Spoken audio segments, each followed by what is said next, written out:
कुरुक्षेत्र के मैदान में रणभेरी बच चुकी है। एक ओर कौरवों की सेना और दूसरी तरफ पांडवों की सेना। अर्जुन के सारथी भगवान कृष्ण अर्जुन का रथ लेकर के कौरव सेना के समक्ष खड़े होते हैं। अर्जुन देखते हैं कि जिन महारथियों से मुझे युद्ध करना है वो सभी हमारे सगे संबंधी हैं। पितामह भीष्म को देखते हैं, गुरुत्वाचार्य को देखते हैं, कृपाचार्य को देखते हैं, अपने समस्त कौरव भाइयों को देखते हैं, तो उनका मन विचलित हो जाता है और वो चाहते हैं कि युद्ध न हो तो ज्यादा अच्छा है। वो अपना गांडीव रख देते हैं और कृष्ण से कहते हैं कि इन सब के ऊपर मैं कैसे अपने धनुष से वार करूंगा। बस पंक्तियां यहीं से आरंभ होती हैं। कृष्ण उन्हें समझाना आरंभ करते हैं और कहते हैं कि कृष्ण कहें कि उठो धनंजय, कृष्ण कहें कि उठो धनंजय, धर्म युद्ध की बेला है, जो भी जन्मा वही मरेगा, 4 दिनों का खेला है।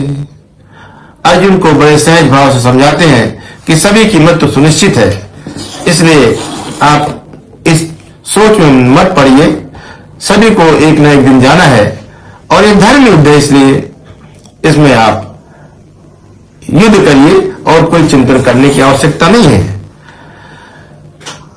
अर्जुन से वो कहते हैं कि जिन्हें देखता खड़े सामने पहली बार नहीं जन्मे, 100 बार मृत्यु को पाया, 100 बार पुनः जन्मे।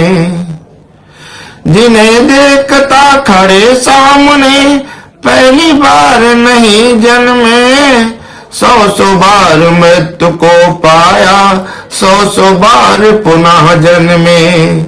जन्म मृत्यु है काल के वश में, इसको रोक नहीं सकते, तू अपना मन चंगा कर ले, योद्धा रुदन नहीं करते।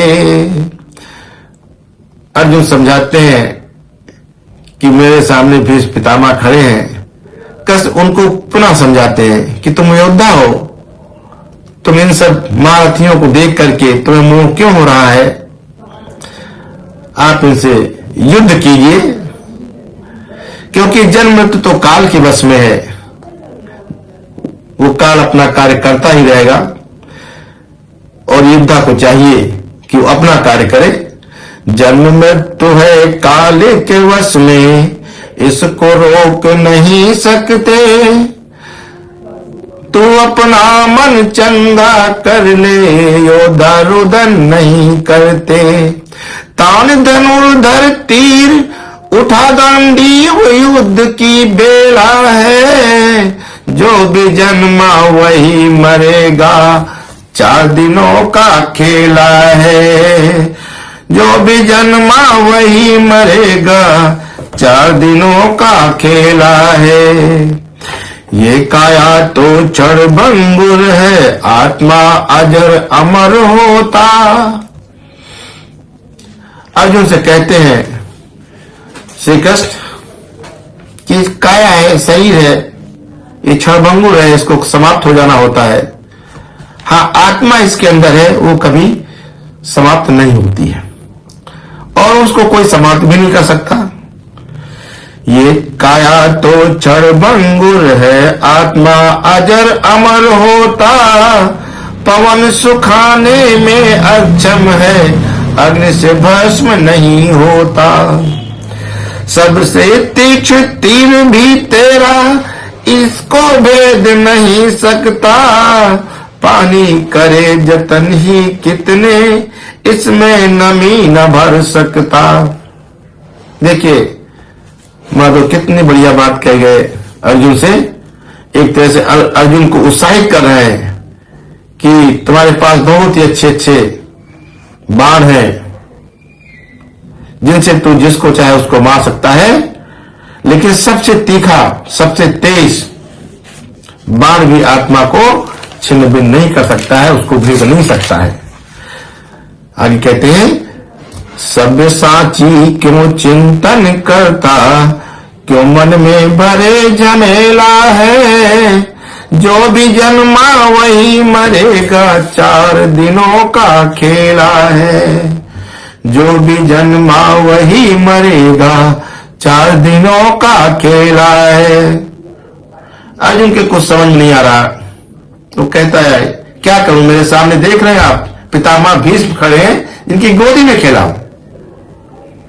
गुरुद्रोणाचार्य खड़े हैं, विदुर खड़े हैं, इनके ऊपर कैसे बाण चलाऊंगा। समझाते हैं कि हे योद्धा, यह युद्ध क्षेत्र है, न तो इसे नवाओ शीश। ये युद्ध क्षेत्र है, यहां कोई रिश्तेदारी नहीं चलती। युद्ध जब ठन गया, रणभेरी बच चुकी, दुंदुभी बच गई, तो यहां कोई नाता रिश्ता नहीं होता। जो हमारे सामने खड़े हैं वो हमारे शत्रु हैं, और जो मेरे पक्ष में खड़े हैं, मेरे साथ खड़े हैं, वो मेरे साथ युद्ध करने वाले लोग मेरे मित्र हैं। इसलिए हे योद्धा, यह युद्ध क्षेत्र है, न तो इसे नवाओ शीश। भीष्म पितामह कृपाचार्य गुरु द्रोण विदुर का लो आशीष। धरो ध्यान तुम छात्र धर्म का, जयवा विजय इसका काम। कुरुक्षेत्र यह धर्म क्षेत्र है, इसको कर लो अपने नाम।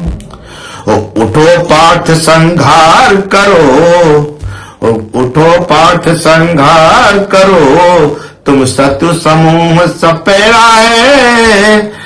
जो भी जन्मा वही मरेगा, 4 दिनों का खेला है। उत्साहित करते हैं अर्जुन को, कहते हैं धर्म क्षेत्र है, इसको तुम अपने नाम करो। और हे पार्थ, उठो संघार करो। शत्रु समूह इसको देख रहे हो सामने कि बड़े बड़े धनुर्धर खड़े हैं, महारथी खड़े, जो कुछ नहीं, ये सब सकोने की तरह, सांप के छोटे बच्चे की तरह से हैं, जिनमें अभी 20 तक भी नहीं है। ऐसे छोटे लोग हैं, इनका आप तुरंत संघार कर सकते हैं। ऐसा कह करके वो अर्जुन को उत्साहित करते हैं और कहते हैं, तू है भाग्यवान है अर्जुन, ये अद्भुत रण समरांगा है।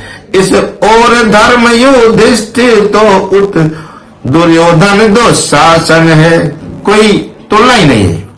आपकी तरफ धर्म खड़ा, स्वयं युधिष्ठिर खड़े हुए हैं, और दूसरी तरफ अधर्म खड़ा हुआ है, दुशासन और दुर्योधन जैसे लोग खड़े हुए हैं।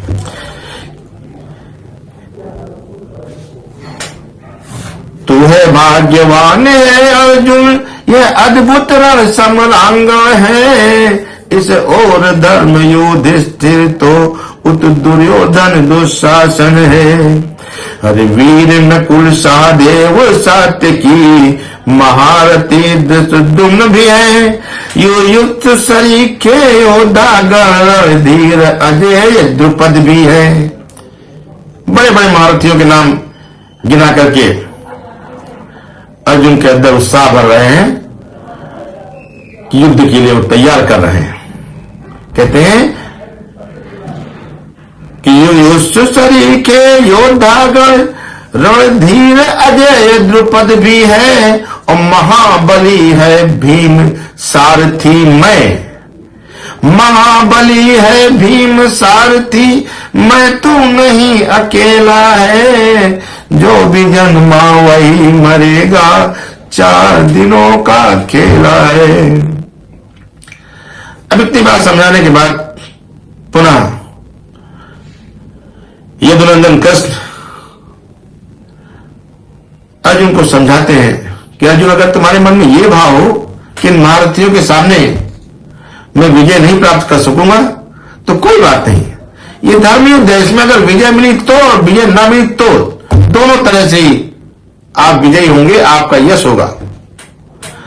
इसलिए उठो और युद्ध करो। कहते हैं इस धर्म युद्ध में मृत्यु मिली तो सीधे स्वर्ग को जाएगा।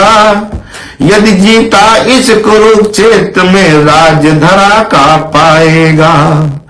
हे गुडाकेश, हे प्रथा पुत्र, अब वीरोचित व्यवहार करो। उठो उठो परंतप देवदत्त का नाद करो, संहार करो। उठो परंतप देवदत्त का नाद करो, संहार करो। जीवन मरण सदा एकाकी, जग में कौन दुकेला है। जो भी जन्मा वही मरेगा, 4 दिनों का खेला है। जो भी जन्मा वही मरेगा, 4 दिनों का खेला है।